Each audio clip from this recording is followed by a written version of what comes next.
نیکی ایله او نیکو چارو ګرانو لیدونکو زه ډېره خوشحاله یم او د خدای نه منندوی یم چې نن ورځ خپرونه کې چې د مسیح د غږ خپرونه لخوا ده د تاسو په خدمت کې یم او د نن ورځ خپرونه کې مونږ خپل اورور عرفان جان هم مونږ سره لرو چې هغه به هم په خپل وخت کې د خپل شهادت باور کوي چې څنګه مسیح سره دغه ژوند کې بدلون راوستو. خدای مونږ سره ډیره مینه کوي. خدای ټولو انسانانو سره مینه کوي. د خدای مینه ده چې مونږ ژغورنه پیدا کړې ده. د خدای مینه ده چې مونږ ټول د دنیا قومونه په خدای باندې ایمان راوړی دی او دغه خدمت کوو.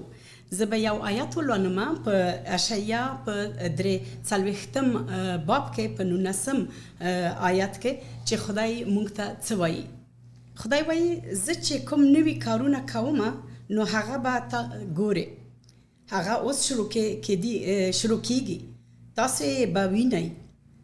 زه به په بیابان کې یو لاره جوړ کړم او هلته به د اوبو نهرونه جوړ کړم. خدای وعده کړی ده چې هغه به نوي شیان جوړ کړي. نوي شیان یعنی څه؟ یعنی موږ ته نوی ژوند راکوي. یعنی موږ ته نوی لاره ښیي، د خپله لاره ښیي. هغه لاره چې مسیح عیسی په خپل کلام کې ویلې چې زه لاره یم، هغه لاره خدای غواړي چې موږ ته وښیي. او خدای دا وعده موږ ته راکوي چې زه په بیابانو کې تاسو دپاره نهرونه یعنې اوبه به جاري کړم. بیابان څه شی دی؟ بیابان وچ دی. بیابان کې ژوند نشته او مګر خدای وعده کوي چې زه به هغې کې اوبه جاري کوم، هغې کې به نهرونه به جاري کوم. اوس پوښتنه دا ده چې موږ په کوم بیابان کې یو، په کوم ځای کې موږ یو، د خپل په ژوند کې کوم بیابان لرو چې هغې ته موږ اړتیا لرو چې خدای به په هغې کې اوبه او نهرونه جاري کړي. مونږ هر یو خپل تجربه کړې ده څنګه چې د خپل په ژوند کې هر چیرې چې مونږ وو، مونږ په ګناه کې وو کله چې خدای نه پیژندو، مونږ په بیابانو کې وو کله چې خدای نه پیژندو، مونږ یوازې وو، مونږ په تیارو کې وو کله چې خدای نه پیژندو. مګر کله چې مونږ اجازه ورکړه چې خدای د خپل د مونږ په بیابانو کې د خپل نهرونه د خپل اوبه جاري کړي، هغه وخت د مونږ په ژوند کې ډیر زیات بدلون راغی. نن ورځ مونږ ګورو د عرفان ورور سره چې څنګه عرفان ورور په بیابان کې خدای ورته راغی، څنګه خدای د عرفان ورور په بیابان کې نهرونه یې جاري کړل. بل ورځ عرفان ورور په دري ژبه د خپل شهادت ورکړ او مونږ ډیر زیات برکت واخیستل. نه یوازې مونږ مګر د مونږ لیدونکي هم ډیر زیات برکت واخیستل. دغه دپاره مونږ فکر وکړو چې ډیر ښه به وي چې عرفان ورور د خپل شهادت د خپل مورنۍ ژبې کې ورکړي، ځکه چې د مونږ ډیر زیات هیوادوال چې پښتانه دي هغوی اړتیا لري چې د خدای کلام واوري او هغوی هم واوري چې څنګه د خپل بیابانو کې خدای ته اجازه ورکوي چې هغه کې خدای کار وکړي. عرفان وروره سلامونه تاسو ته ټولو ورونو ته څوک چې موږ ګوري. اوس زه ډېر خوشحاله یم چې نن دلته په برنامه کې تاسو سره یو ځای یم او خدای پاک دې موږ دې وخته برکت ورکړي او څوک چې موږ ګوري موږ لیدونکو ته هم خدای پاک برکت ورکړي. امین امین امین. که تاسو کولی شئ اوس زموږ درنو لیدونکو ته ووایئ چې څنګه مسیح عیسی د تاسو ژوند کې راغی، څنګه د تاسو ژوند ته بدلون ورکړ او تاسو څنګه مسیح عیسی وپېژنده.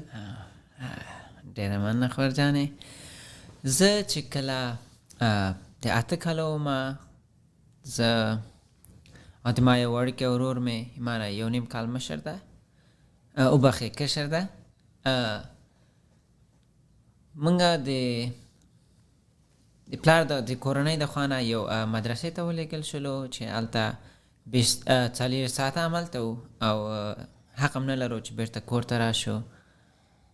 نو یو 3 میاشتې هملته وو، بیا بیرته راغلو کور ته د یو څو ورځو د آرام لپاره چې خپل کورنۍ وګورو. نو بیا د ما ورور تصمیم ونیولو چې هغه بیرته لاړ نه شي، خو هغې وخت کې زه بیا دوباره لاړم.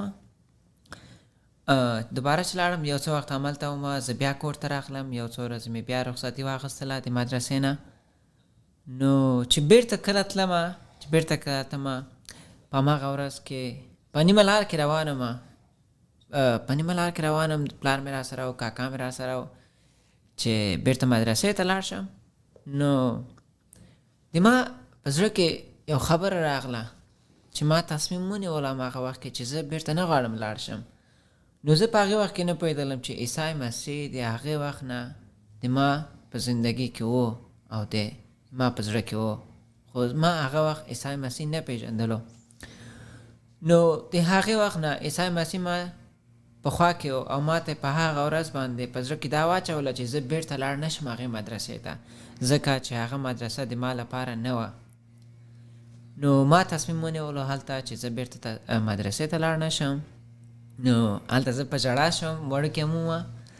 نو مور کاکا ته مې ورته وویل، پلار ته مې ورته وویل چې زه بیرته نه غواړم لاړ شم. نو هغې راته وویل چې نه، چې لاړ شي ښه ده، ځکه هلته ته کولی شي یو شی زده کړې، په آینده کې تا ته په درد خوري. نو په هغې مدرسه کې هم دغسې و چې 4 ساعته د اسلام په باره کې خبرې کولې، د اسلام په باره کې څه رقم خبرې کولې چې خالي موږ ته به یې جنګونه ښودل چې جنګونه وکئ او تاسو بیا جنت ته ځئ. تاسو موږ ته خالي دغه تعلیم راکولو چې موږ ټول دا ماغزه چې دی خالي د جنګ لپاره آماده شي. نو خو زه بیرته لا نړم هغې ورځ باندې ما بیرته راغلم کور ته. نور بیا همالته کار مې شروع کړو، تر 14 کلنۍ پورې مې کار شروع کړو په وطن کې. او بیرته چې کله 14 کلن شم بیا تصمیم مې ونیولو چې زه یو وار د خپل کور نه وتښتم. او زه د خپل کور نه وتښتېدلم د 1 میاشت لپاره. زه په کراچۍ کې وم، په پاکستان کې. بیا ما بیرته د هغې ځای نه زه ترکیه ته راغلم. ترکیه ته چې راغلم هلته په یو مسافرخانه کې وم، د افغانانو لپاره وه، د نور ملکو خلک هم وه موږ سره. نو زه بیا هلته چې بیا یو څو انډیوالان مې لرل چې هغوی هم افغانیان دي، د هغوی سره اشنا شوم. هغوی ایمانداره وه، عیسویان وه. نو تر هغې وخته پورې ما عیسی مسیح هېڅ مې اورېدلی نه و د هغه په باره کې. د هغه په باره کې پوهېدلم د څه رقم چې د اسلام د خوا نه موږ ته ښودل شوي وه، او څه رقم چې هغوی د هغوی په سترګه باندې عیسی مسیح هغوی ګوري. نو چې هغوی سره کله اشنا شوم ما ته یې وویل د کلام په باره کې، ما ته یې وویل چې راځئ کلام ووایه، موږ سره کلیسا ته راشه. نو ما هغې ته ډېر بد جواب مې ورکړی، بدې خبرې مې ورته وکړې، د هغوی زړونه مې مات کړه. او هغې ما ته هېڅ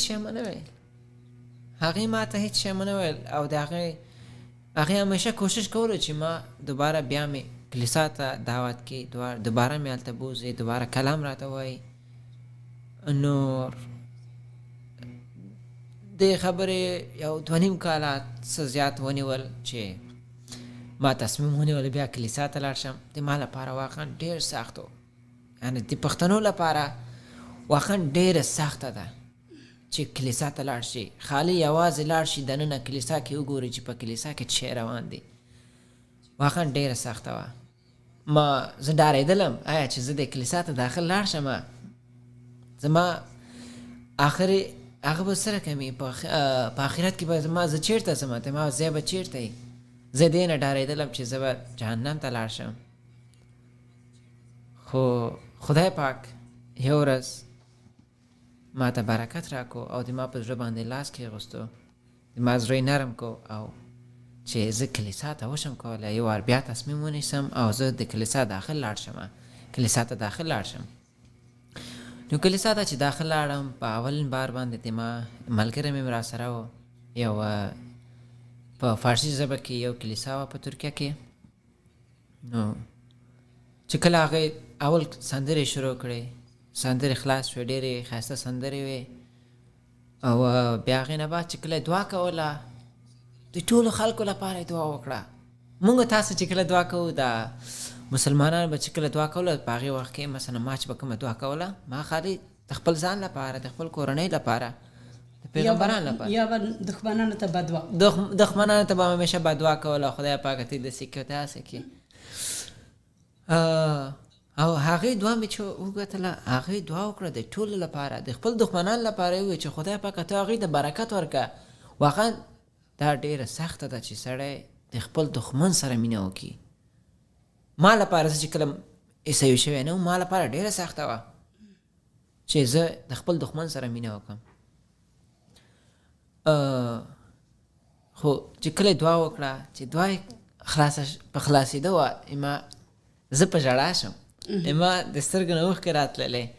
نو د ما انډیوال راته وایي ته کولی شي دلته وژاړې دلته کولی شي هر شی وکړې دا د خدای پاک کور ده تا سره څوک کار نه لري. خو د ما لپاره واقعا ډېره جالبه وه هغه ورځ چې کله زه په ژړا شم ځکه چې د یو پښتون نر لپاره ډېره سخته ده چې ژړا وکړي. خو زه خدای پاک نه ډېر شکرګزار یم چې زه هغه ورځ ما تصمیم ونیولو او زه کلیسا ته لاړم. آمین آمین. تاسو څو مهمه ټکي دلته وویلې. یو اول دا چې تاسو ویلې چې یو پښتون لپاره ډېر سخت ده او دار لري چې په یو کلیسا ته لاړ شي یا سپېڅلی کتاب ولولي ځکه چې همدغه رقم مونږ یې لوی کړي یو چې هر څه چې د مونږ د رسمونه نه دي یا د مونږ د عقیدونه نه دي هغه مردار دی هغه کثیف دی هغه کفر کېږي چې کته ولونی یا لاړ شي هغه ځای ته. او دویمه ټکي چې تاسو ویلې زه ډېر پر چې دا شیان ما باندې هم تېر شوي دي زه پوهېږم چې تاسو څه وایي. او بل شی چې تاسو ویلي چې یو پښتون نارینه دپاره شرم دی چې وژاړي او مګر هلته تاسو د خدای په حضور کې ژړل هلته خدای د تاسو زړه یې لمس کړی و او تاسو د خدای په حضور کې ژړل او دغه د خدای قدرت چې هر څومره انسان غرور هم ولري هر څومره انسان ویاړ هم ولري د خدای په مقابل کې هغه غرور او ویاړ ماتیږي او زموږ ویاړ خدای جوړیږي. آمین. ډېر ښه ورورت ډېر برکت واخیسته. اوس که تاسو وایي کله چې تاسو ایمان راوړو او خدای څه شیان د تاسو په ژوند کې بدلون وکړل؟ ډېره مننه خور جانې. هغې نه بعد چې کله اوله ورځ مې وه په کلیسا کې هغې نه بعد بیا ما خپل انډیوالانو سره مې کتاب مقدس مې شروع کړو. خو اوله کې لږ را سره جالبه وه چې هغه کتاب مې څه وخت کې ویلو که نه ډېر شیان چې و مونږ ته په اسلام کې ښودل شوي وو. بیا ما فکر کوو چې نه دا د اسلام نه کاپي کړې ده دا دغسې کړې ده. خو په واقعیت کې چې وګورو نن ورځ نه سبا چې مونږ تاسو وګورو هغه کتاب مقدس انجیل کتاب دی ټول کتاب د قرآن مخکې راغلی و او خدای پاک مونږ ته هغه مخکې رالیږلی و. نو مونږ کتاب مې شروع کړو او کتاب واقعا ډېره جالبه و ډېر ښایسته شیان ما پکې نه زده کړه. ما زده کړه چې زه د خپل دشمن سره کم مینه وکړم زه د خپل ورونو سره کم مینه وکړم د خپل خورګانو سره. ما چې کله کتاب مې شروع کړو د هغې نه بعد ما دا خبرې پرېغوستله چې تاسو هزاره هستئ تاسو تاجک هستئ تاسو پښتانه هستئ یا تاسو امریکایان هستئ. زه ټولو انسانانو ته نه راخوځم ماشوم ته ټولو ته مې په یو سترګه ګورم بس. او زه د خدای پاک نه ډېر شکر کوم. مخکې به ما د مور پلار سره مې مینه نه شوه کولی هغوی ته مې نه شوه ویلی چې زه تا سره مینه لرم. نن سبا پښتانه شته ده چې مثلا د ما ورونه نن سبا مور پلار سره مینه نه لري هغوی ته نه شوه ویلی چې مینه تاسو سره مینه لرم. خو زه چې همیشه مور پلار ته زنګ وهم زه همیشه هغوی ته وایم چې زه تاسو سره مینه لرم او هغې ډېر خوشحالېږي په دې باندې. دا ټول د عیسی مسیح برکت ته چې ما ته یې راکړی دی او دا د هغه معجزې دي چې زه نن دونه بدل کړی یم او زه په دې باندې واقعا ډېر خوشحاله یم چې زه خپل مور پلار ته ویلی شم تاسو سره مینه لرم. زه د خپل دشمن لپاره باوره کوي زه د خپل دشمنان لپاره زه دعا کوم چې خدای پاک هغوی ته برکت ورکړي او زه په دې باندې ډېر خوشحاله یم چې خدای پاک زه انتخاب کړی یم. بله ورځ مې مور سره خبرې کولی چې ما ورته ویم مور جانې ما زه خپل دښمنان لپاره دعا کوم چې خدای پاک هغوی وبخي او خدای پاک هغوی ته برکت ورکړي. مور مې راته وی نه دښمنانو لپاره زه همیشه به دعا کوم زه هغوی نه بخم. نو دا واقعا ما لپاره جالبه ده او ځکه چې زم چې کله مخکې د عیسی مسیح نه مخکې زه همدغسې وم ما هغوی نه شول بخلی همدغسې و. خو زه ډېر شکر کوم چې نن خدای پاک ما ته دونه زړه راکړی ده چې زه کولی شم خپل دښمنان لپاره دعا وکړم او زه هغوی وبخم. زه واقعا شکرګزار یم. آمین. امين امين. مننه ګرانه وروره. څه یو د برکت ډک شهادت دی تاسو د ژوند، او خوشاله یو چې تاسو دا برکت موږ سره شریکو او لیدونکو سره شریکو. نور مخکې کله چې په ترکیه کې وي کنه، زه پوهېږم چې مهاجرت سخت دی، ځکه چې کله چې هیواد نه لرې شي، هر څه چې هیواد کې ژوند تاریخ وي هلته د موږ هیواد دی، د موږ خاوره ده، د موږ هیوادوال دي، د موږ کورنۍ هلته ده، او کله چې یو بل هیواد ته ځو په سختۍ سره پېښ کېږي موږ ته سختي. تاسو که لږ زره د خپل د ژوند په هکله ووایئ او څه چې تاسو په سپیڅلي کتاب کې پیدا کړل، په مسیح عیسی کې پیدا کړل، او په مهاجرت کې څه در باندې تېر شو، څه تجربه مو کړه؟ ډېره مننه خور جانې. واقعا زه چې کله په ترکیه کې وم، د هغه ورځ نه مخکې چې ما کله تصمیم ونیولو چې زه کلیسا ته لاړ شم، هغې نه مخکې زه واقعا لږ مخکې تاسو چې اوله کې هغه آیت هم چې وویلو د بیابان په باره کې، زه هم هماغسې په یو بیابان کې ګیر شوی وم. واقعا لاره مې نه شوه پیدا کولی. باور وکړئ تاسو ما باندې چې ما همیشه خدای پاک ته دعا کولی چې خدای پاکه ته ما مړ کړه، زه نور بیخي ستړی شوی یم د دې ژوند نه. زه هغې وخت کې واقعا لاره مې ورکه وه. ما خالی دعا مې کوله چې خدای پاک ما مړ کړي. یا یو انسان دونه چې د خپل زړه نه خپل ځان نه زړه تور شي، د خپل ځان لپاره بددعا وکړي، د خپل ځان لپاره مرګ وغواړي، دا واقعا ډېره سخته وه ما لپاره. نو ما نه لاره ورکه وه چې زه اوس څه رقم لاړ شم، زه څه رقم وځم. په یو دښته کې پاتې شوی وم.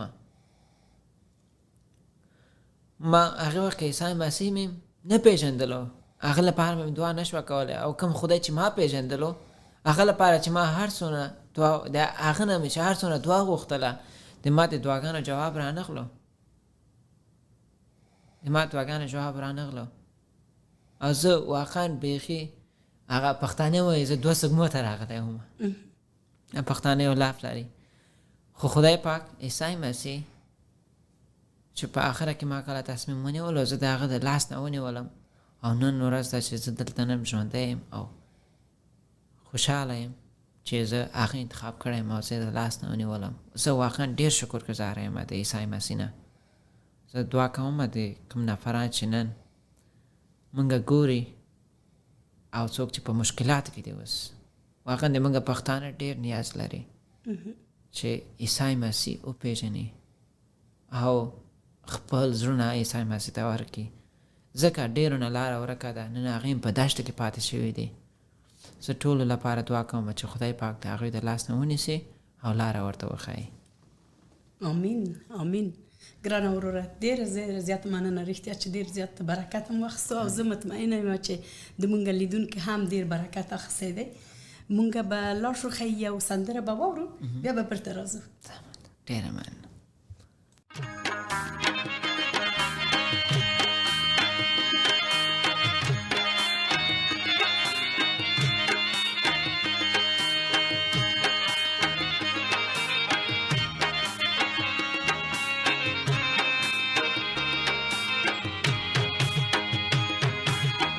قدوس قدوس دے رب الافواج، قدوس دے رب الافواج، قدوس دے قدوس قدوس قدوس دے رب الافواج، قدوس دے رب الافواج، قدوس دے قدوس قدوس قدوس دے رب الافواج، قدوس دے رب الافواج، قدوس دے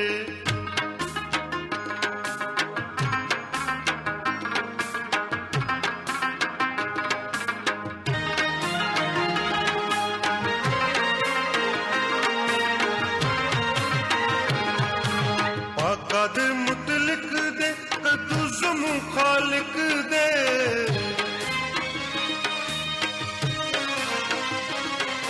درب نو مبارک دے، درب ذات بارک دے، قدوس قدوس قدوس دے رب الافواج، قدوس دے رب الافواج، قدوس دے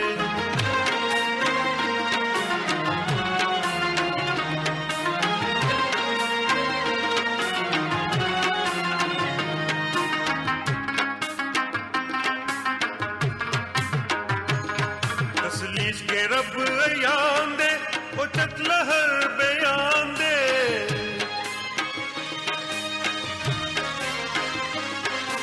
یوازے ہغا رب دے یوازے بل جب دے قدوس قدوس قدوس دے رب الافات قدوس دے رب الافات قدوس دے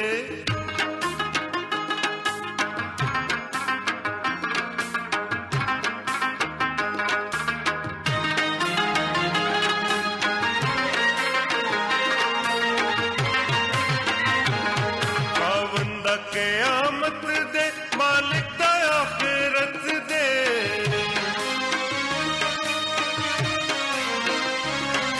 قوت کے قوت نات دے نہ کمزور دیا نہ پاک دے قدوس قدوس قدوس دے رب الافات قدوس دے رب الافات قدوس دے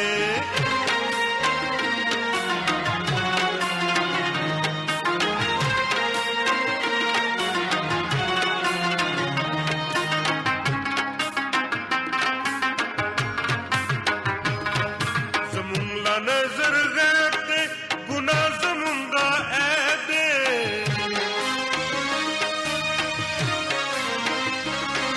پورا پہر صفت دے کامل محبت دے قدوس قدوس قدوس دے رب الافات قدوس دے رب الافات قدوس دے قدوس قدوس قدوس دے رب الافات قدوس دے رب الافات قدوس دے قدوس قدوس قدوس دے رب الافات قدوس دے رب الافات قدوس دے قدوس قدوس قدوس دے رب الافات قدوس دے رب الافات قدوس دے آمین دمونږ خدای قدوس دی رب الافات قدوس دی ګورو اوس د مونږ د ورور هغه شهادت مونږ واورېدو چې څومره قوي شهادت او څنګه دغه خدای لوی خدای قدوس خدای دغه په ژوند کې کار وکړو هغه څوک چې په هغه هیواد کې په هغه ټولنې کې غوښتو یې څه کورنۍ وي څه هماغه ټولنه وي غوښتو چې د دې نه هغه څوک جوړ کړي چې دی د ژوند واخلي مګر خدای د خپل ژوند یې ورته ورکړو او د دې ژوند ته یې ژغورنه ورکړه او نن د موږ په څنګ کې دلته دی او خپل شهادت وایي تر څو نور ورونه خویندې څوک چې نه پېژني لا مسیحه څوک چې نه پېژني لا ژوند هغوی هم دا ژغورنه پیدا کړي امین امین مونږ به ګورو په ایرمیا 9 باب کې چې د مونږ د نن ورځې د خپرونې عنوان هم دی د خدای پلان د مونږ د ژوند لپاره مونږ به زو د ایرمیا 9 باب کې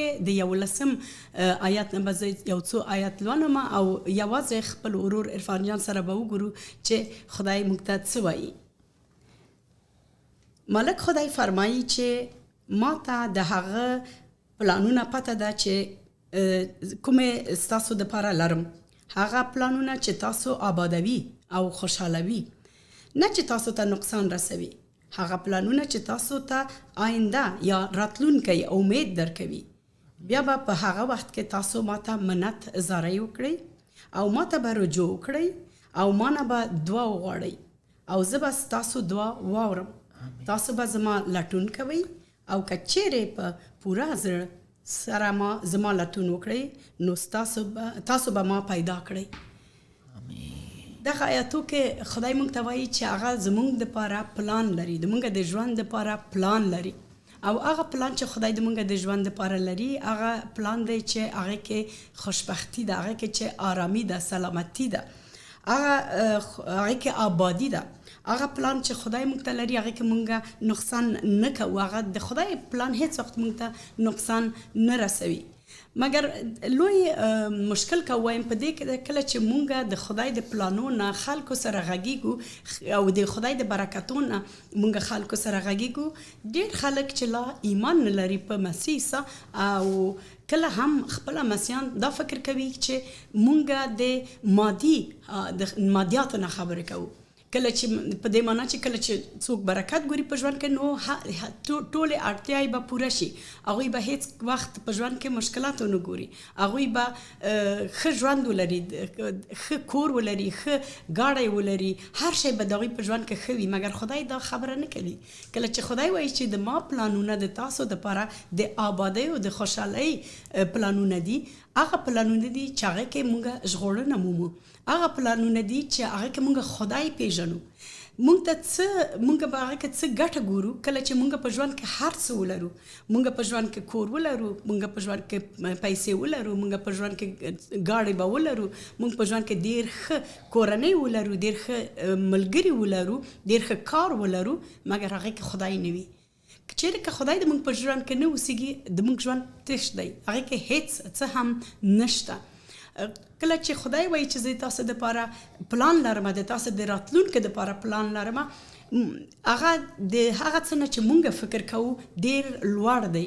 مونږ انسانان ځکه چې مونږ محدود یو، د مونږ فکرم کله چې د خپل راتلونکي په هکله فکر کوو یا د خوشحالۍ او د خوشبختۍ په هکله فکر کوو، مونږ هماغه شی ګورو چې فکر کوو. ښه کورنۍ ولرم، ښه ژوند ولرم، ښه کور ولرم، ښه آرام اوسېږم.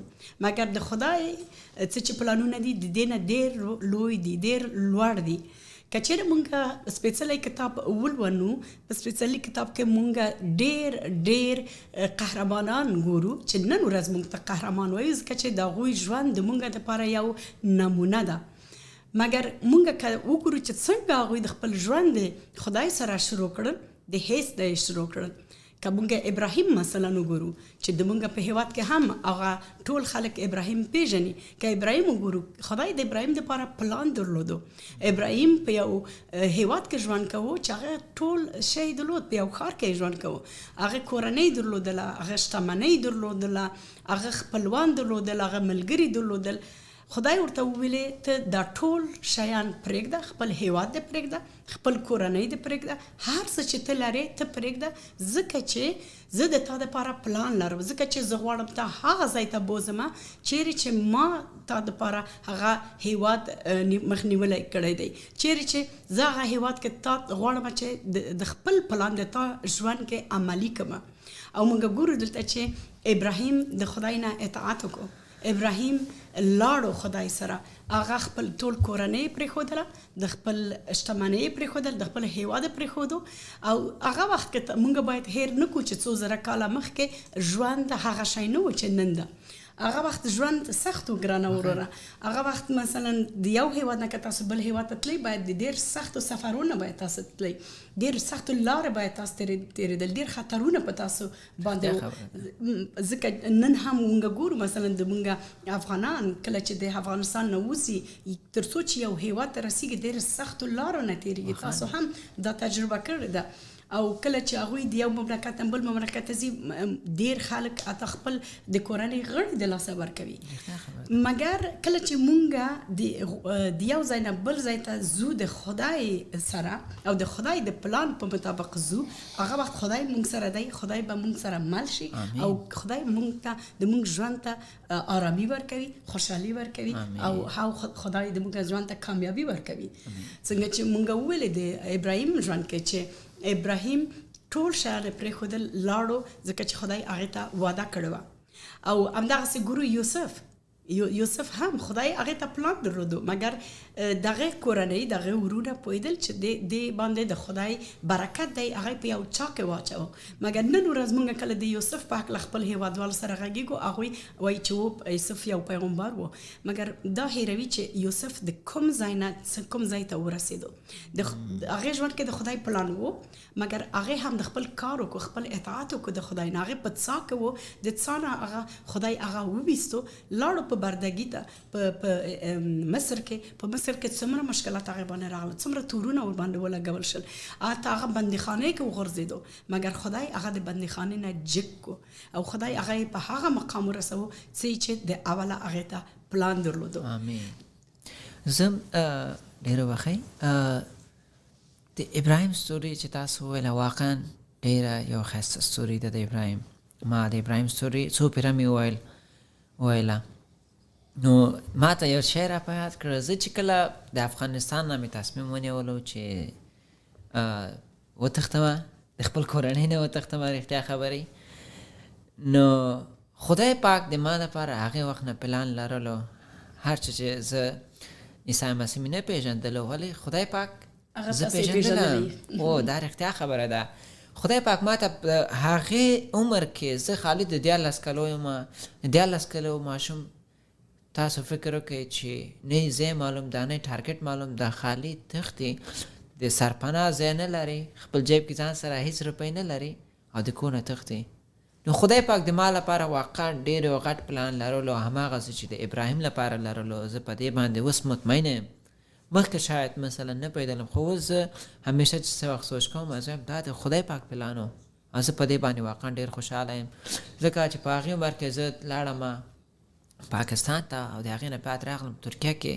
باور کوئ تر ترکیه پورې ډېره واقعا سخته لاره وه. زه 40 ورځې، اوس نن سبا خو لږ سره نور هم اسانه ده، د خلک دی بلد دی، هغه لري، د لوکیشن لري، کولی شي لاره پیدا کړي په موبایل باندې. پخوا وختو کې خو واقعا ډېره سخته وه د ابراهیم په وخت کې، چې نه هېڅ شی موبایل هېڅ شی نه و هغې وخت کې. نو دا 40 ورځې ډېر را باندې سخته وې. تاسو باور کوئ زه په ځنګل کې، په غرونو کې شپې خوبونه نه دي کړي، 40 ساعته هم پیاده مزلې کړې، 12 ساعته ما په یو غر باندې زه خالي خاطله کې وتلی یم.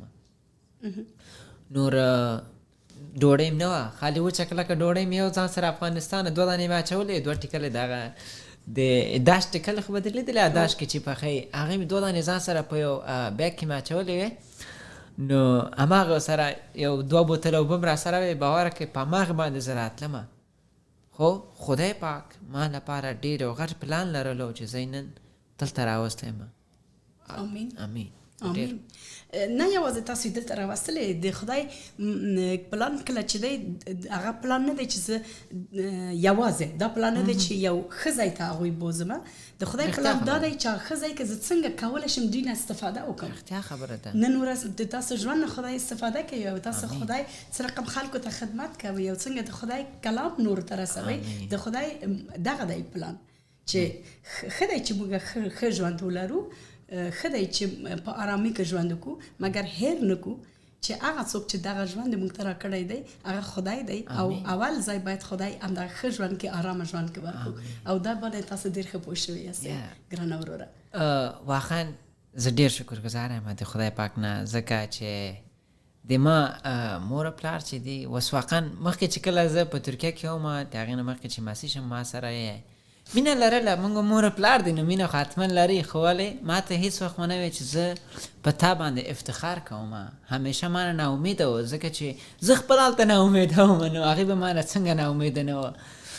ولې نن سبا زه کوشش کوم زیاتره وخت د مور او پلار سره د کلام نه، د کتاب مقدس نه شیر کوم او د عیسی مسیح په باره کې هغې سره زه خبرې وکړم.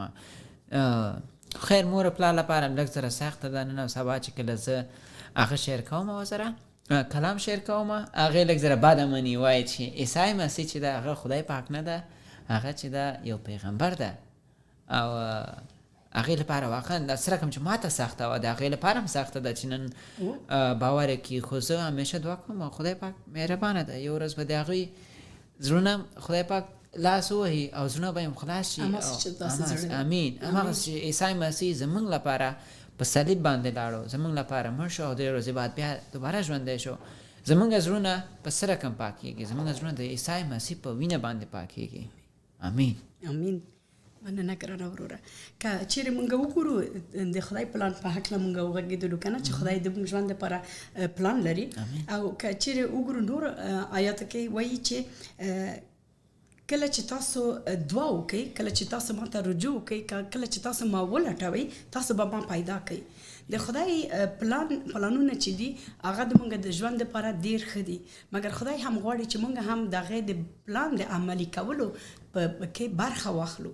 خدای غواړي چې مونږ خدای ولټوو، خدای غواړي چې مونږ دعا وکړو، خدای غواړي چې مونږ خدای ته زاری وکړو، څنګه چې خدای په خپل کلام کې وایي. او که چیرې مونږ خدای د خپل د زړه د کومې نه ولټوو، نو خدای به خپل ځان مونږ ته ښکاره کړي. او څومره د برکت خود ځای دی، څومره د خوشحالي ځای دی چې دغه خدای خپله راغی. دا خدای چې وایي تاسو ما ولټوئ او تاسو به ما ومومئ، تاسو به ما پیدا کړئ. مګر موږ ګورو په سپېڅلي کتاب کې چې خپله خدای خپله راغی، عیسی مسیح خپله راغی. موږ ونه شو کولی، موږ ناکام شو چې خدای ولټوو، یا دا چې خدای موږ په غلطو لارو ولټوو، یا دا چې هغه خدای چې و هغه مو نه لټوو. هر څوک چې موږ فکر وکړو چې دغه به خدای وي، دغه به خدای وي، مګر خدای خپله راغی. مسیح عیسی خپله راغی د موږ په ژوند کې تر څو چې موږ ته ژغورنه راکړي. او دا څومره موږ د انسانانو دپاره د خوشحالۍ ځای دی، او څومره موږ د پښتنو دپاره څنګه چې مخکې تاسو وویلې چې تاسو د مور او پلار دپاره سخته ده نن ورځ چې هغوی واوري چې مسیح عیسی خدای دی. همدغسې تاسو فکر وکړئ چې افغانستان کې څومره نور خلک دي چې هغوی هم لا خدای نه پېژني، هغوی هم دا فکر کوي چې مسیح عیسی خدای نه دی مګر پیغمبر دی. موږ ته هم سخته وه کله چې ما ایمان راوړو، ما ته هم سخته وه چې زه دا قبول کړم چې مسیح عیسی خدای دی. مګر کله چې د هغې کارونه مې ولیدل، کله چې د هغې کلام مې واورېدو، کله چې ومې لیدل چې څومره د ما ژوند کې بدلون راوړی دی، نور زه نشم کولی چې شک وکړم. او دغه دعا موږ خپل خلکو دپاره کوو، همدغه دعا موږ د خپل هېوادوالو دپاره کوو. او څنګه چې خدای د خپل په کلام کې وایي چې تاسو یوازې د خدای کلام مه لولئ. په یعقوب کې لومړی باب 22 آیه کې خدای دا رقم وایي چې تاسو یوازې د خدای کلام ولولئ مګر هغې باندې عمل ونه کوئ. همدغسې موږ د خدای په لانو باندې پوه شو، مګر د خدای د کلام نه موږ اطاعت ونه کړو، د هغې نه فرمانبرداري ونه کړو، او که ونه غواړو چې هغه د خدای کلام د خپل په ژوند کې عملي کړو، موږ به هېڅکله د خدای په لانو کې داخل نه شو. رښتیا خبره ده. دا پوهېږې څه رقم به داسې به وي. زه هر کله دا فکر کوم چې د تاسو یو ډېر ښه ملګری راځي او تاسو ته یوه تحفه راوړي، که تاسو هغه تحفه واخلئ جګ ځای کې کېږدئ او هېڅ کله ونه غواړئ چې هغه تحفه خلاصه کړئ، تاسو به هېڅکله پوه نه شئ چې هغه تحفې کې څه شی دي. او که تاسو تحفه خلاصه هم کړئ او هغه تحفې نه استفاده ونه کوئ، تاسو به څه پوه شئ چې هغې کې څه ګټه شته. همدغسې که موږ د خدای کلام موږ ډېرې وخت د خپل ګرانو هیوادوالو سره کله چې غږېږو، هغوی اوس د خدای کلام پېژنم، ما د خدای کلام لوستلی، ما د تاسو کتاب لوستلی.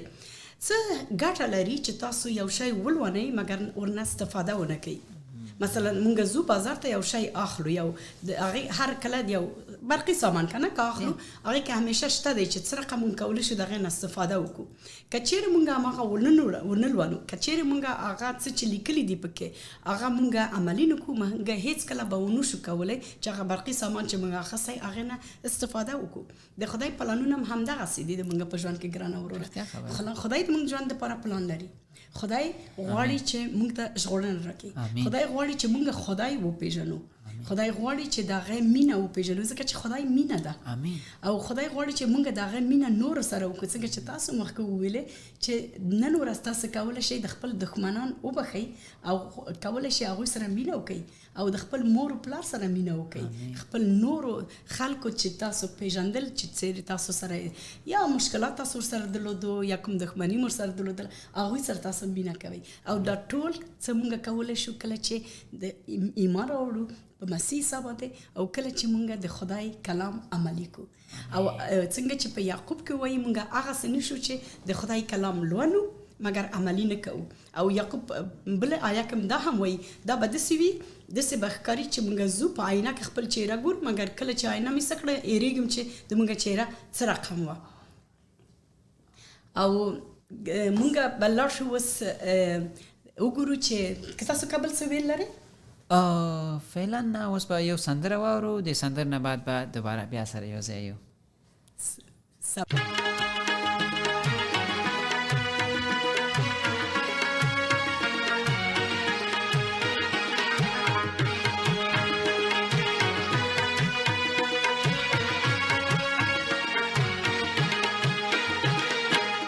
پروردگار پشپ کې رڼا راکړې،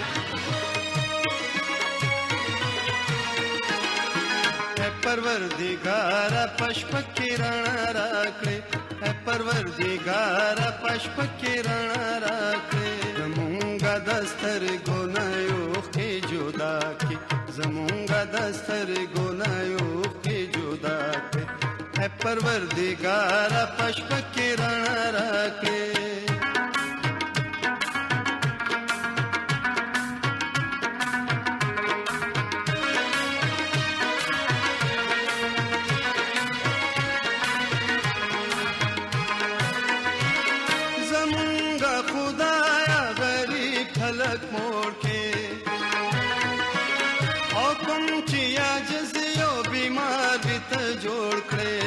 پروردگارا پشپ کې رڼا راکړې اے پروردگارا پشپ کې رڼا راکړې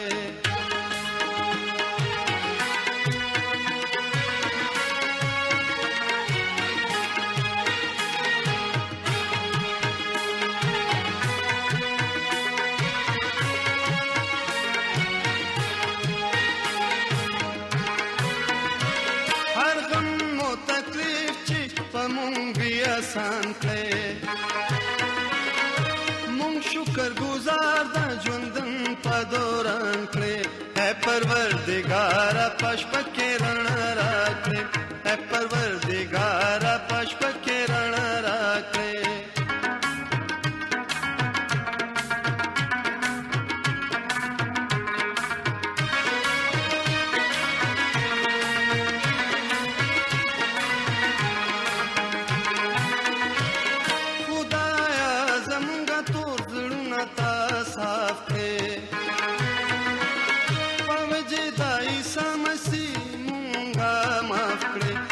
پروردگارا پشپ کې رڼا راکړې اے پروردگارا پشپ کې رڼا راکړې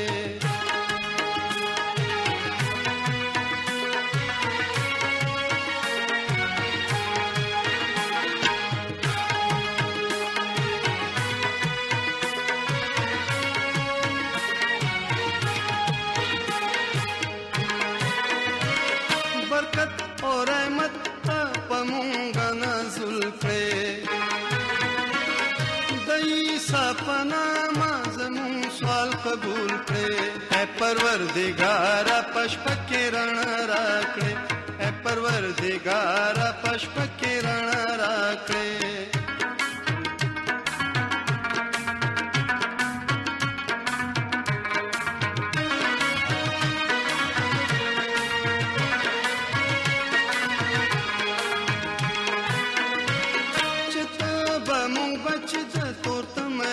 بلا کړې زمون تسلی دا همیشه پیدا کړې اے پروردگارا پشپ کې رڼا راکړې اے پروردگارا پشپ کې رڼا راکړې اے پروردگارا پشپ کې رڼا راکړې زمونږ دستر ګنایو کې جدا کړې زمونگا دستر گنایو کی جدا اے پروردگارا پشپ کی رڼا راکړې اے پروردگارا پشپ کی رڼا راکړې ای پروردگارا پشپ کې رڼا راکړې او د مونږ ژوند کې خدای رڼا راکو او مونږ د دعا کوو چې د مونږ د هیوادوالو په ژوند کې هم خدای دا رڼا راکړي امين اوس بل شو ګورو چې د مونږه خويند او ورونه څه مونږ ته پیغامونه راکړي او هغه سره هم مشارکت ولرو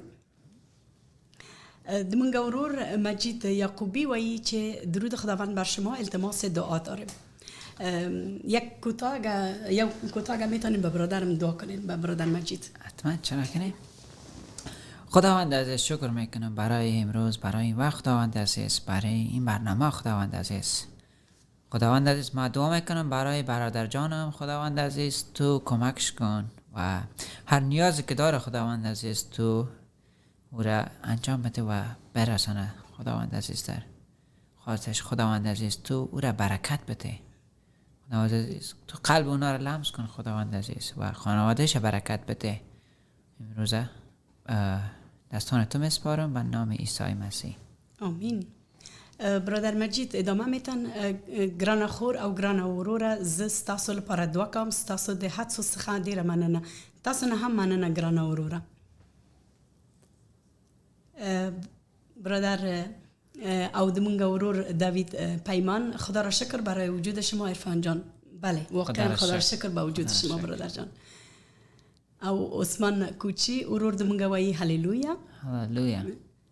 شریف اشرفی داده شکر زایده چه پختون ورونه او خوینده خورونه هم د دې لاره پیدا کړې ده. و ورور تاسو نه هم خوشاله یو چې دغه مونږ ته دعا کوي او پښتنو خویند ورونه ته نور هم دعا وکړي چې هغوی هم خود دغه لاره چې مسیح ساده وپېژني. امین. عثمان کوچی وایي چې ای خدای پښتون وژغوره. امین امین امین. جاوید الفت هللویا. یونا درود برای شما خادمین اصلی خداوند عیسی مسیح و به شما برادر عرفان. امید که در این راستا متعهد و وفادار باشید. موفقیت مزید شما آرزومندم. آمین. آمین. تشکر. خداوند شکر میکنیم به این خوارا و برادری که از این طریقه همراه ما در تماس میشن، مشارکت میکنن و تشویق میکنن و خصوصا دعا میکنن.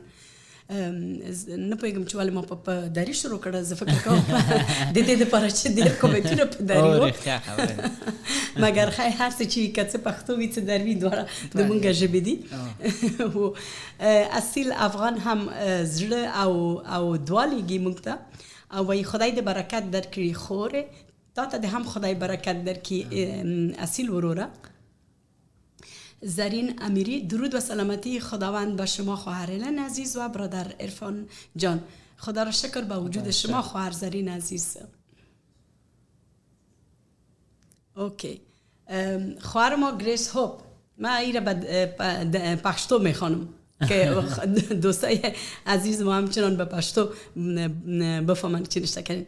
خداوند شکر میکنیم به خاطر پلانش، به خاطر ما مسیحا یا برای ما انسان ها که ما بعد از مسیحی شدیم و او پلانای خداوند است که او ما را بنا میسازه و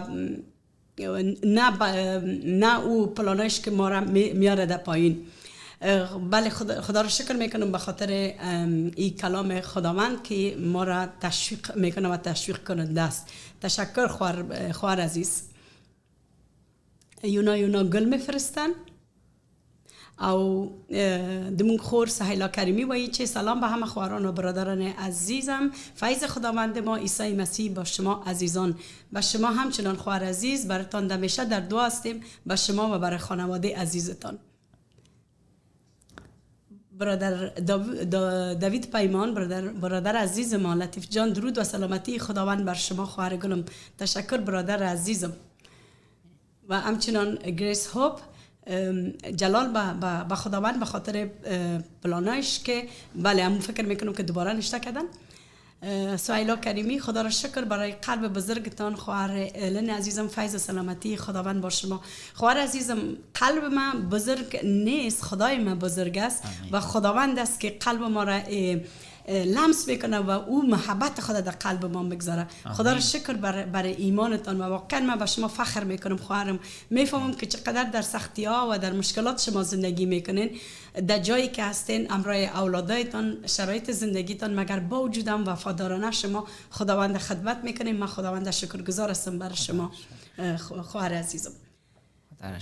بله برادر عزیزم، فکر میکنم که پیام هم قبول تا برای فعلا که تاسو غواړئ چې څه ووایئ نور څه ویل لرئ تاسو نور د خپل د شهادت په هکله کوم څه پاتې دي چې تاسو نه ویلي چې اوس غواړئ. ما خو ډېر زیات برکت ولیدو او که بل څه ویل لرئ زه نه غواړم چې هغې نه محرومه شم. واقعا ډېر زیات شیان دي چې وغواړم شعر کما خو دونه وخت نه لرو. فکر نه کوم چې ټول اوسم کولی شعر کما، خو بیا هم که واقعا که مرور یا خورې وغواړئ کاملا د ما ستوري د ما د شهادت نامه وغواړئ واورئ یا پوه شئ ما سره کولی شئ تماس ونیسئ. زه کولی شم زه خپل ستوري ورسره شیر کړم، زه په دې کې مشکل نه لرم. او زه دعا کوم د ما یو خور ده، د ما نه مشره ده، هغې 5 بچیان هم دي. نو واقعا ما خور ده، ما لپاره یو نیم وخت کې سخته ده. دا څو کاله کېږي ما سره خبرې نه کوي ځکه چې زه مسیح شوی یم او هغه وایي چې ته نور کافر شوی، ته د ما ورور نه یې. خو زه دعا کوم د هغې لپاره چې خدای پاک دې هغې زړه باندې لاس وهي او زړه یې لمس کړي چې هغه واقعا سترګې خلاصې شي وګوري او چې عیسی مسیح څوک ده. عیسی مسیح خدای پاک ده، د خدای پاک زوی ده چې هغه قدرت لري، هغه چې دا دنیا یې جوړه کړې ده او واقعا موږ تاسو سره ډېره مینه لري. موږ تاسو سره د هر چا نه زیاته موږ سره عیسی مسیح ډېره مینه لري. حتی زموږ د مور او پلار نه هم د موږ لپاره، خالي د موږ لپاره، د موږ ګناهونو لپاره عیسی مسیح هیڅ ګناه نه لرله، هیڅ ګناه یې نه لرله. هغه د موږ د ګناهونو لپاره خپل ځان په صلیب باندې وخېژولو. زه واقعا شکرګزار یم عیسی مسیح. ډېره ډېره مینه در سره لرم عیسی مسیح. امین. ګرانه وروره څه فکر کوئ چې دعا وکړو؟ د تاسو کورنۍ دپاره به دعا وکړو او خپل هیوادوال خپل هیواد دپاره دعا وکړو، ځکه چې فکر کوم چې دا لومړی ځل ده چې دوه پښتانه یو ځای کېږي او د خدای د کلام او د خدای د کارونه د خپل ژوند کې خبرې کوي. کله چې موږ ته خدای دا برکت راکړی، دا ژغورنه راکړی، موږ باید نورو ته هم همدا دعا وکړو. زه به تاسو کورنۍ ته دعا وکړم او تاسو به د افغانستان او افغانستان خلکو ته دعا وکړئ. سمه ده؟ سمه ده.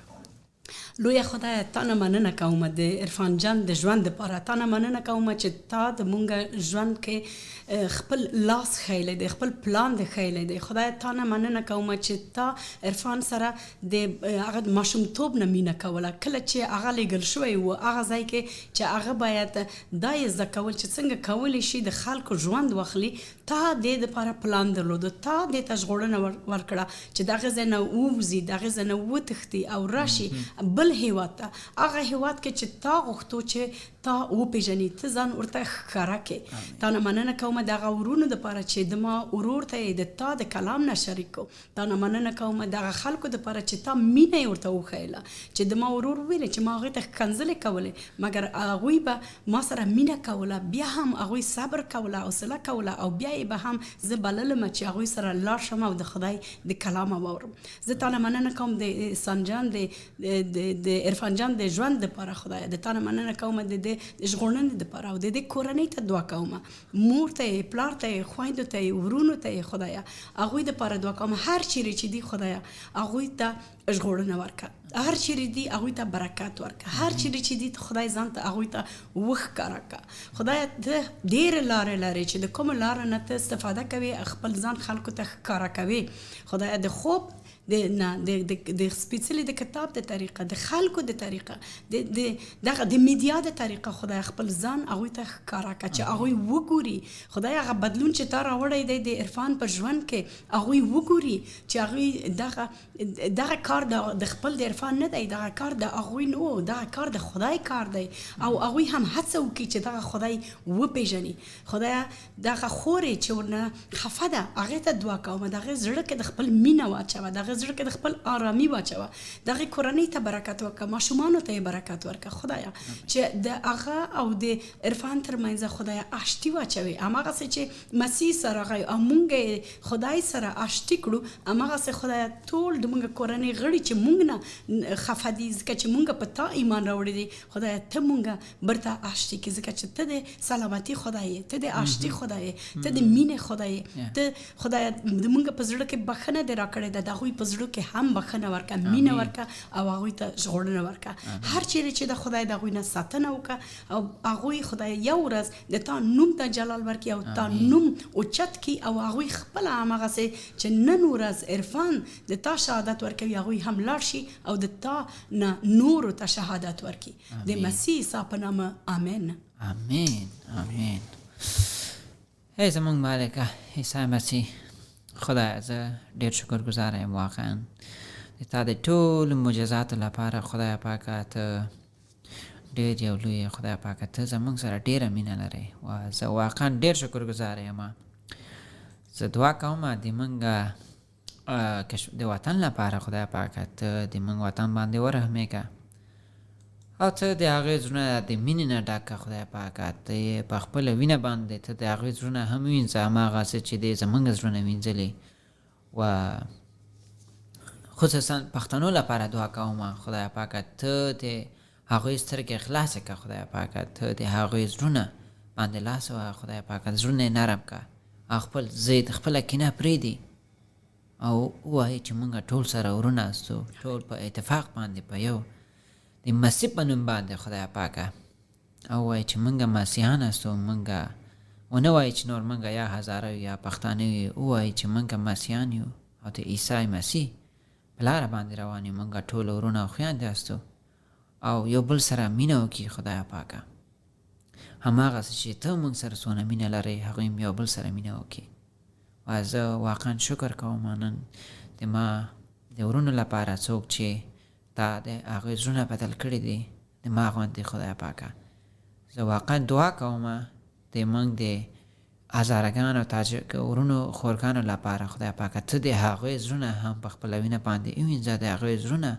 خدای پاکه ته بدل که مغزونه بدل که خدای پاکه او تا وپېژنې او دونه جرأت پیدا کړي چې د تا کلام ووایي او د تا لاره ته چې کومه لاره ورته وښیې په هغې لاره باندې لاړ شي زه مطمئنه یم چې ته د هغوی لپاره هم پلان لرې ځکه ته ډېر یو لوی خدای او ته د ټول زمونږ ټولو لپاره یو پلان حتما لرې خدای پاک زه دعا کوم د هغوی لپاره چې سترګې خلاصې شي او زړونه یې د محبت نه ډک شي او د تا په لاره باندې روان شي زه دعا کوم د خپل فامیل لپاره د کورنۍ لپاره څوک چې ما سره مینه نه لري څوک چې ما نه نفرت لري خدای پاکه ته هغوی ته برکت ورکړه زما د دښمنانو لپاره د عیسی مسیح په نوم باندې آمین آمین آمین شکر خدایا شکر خدایا چې تا نن دا خپرونه مونږ ته دا موقع راکړه چې مونږ دا خپرونه مخکې ویسو او خپل هیوادوالو ته د خدای کلام ورسو ګرانو هیوادوالو تاسو نه ډېر زیات مننه کوو چې دا خپرونه مونږ سره وریده مونږ تاسو د لوی خدای په لاس سپارو تر بلې خپرونه پورې خدای پامان ډېره مننه د ټولو نه د لیدونکو نه ډېره مننه ښه ورځ ولرئ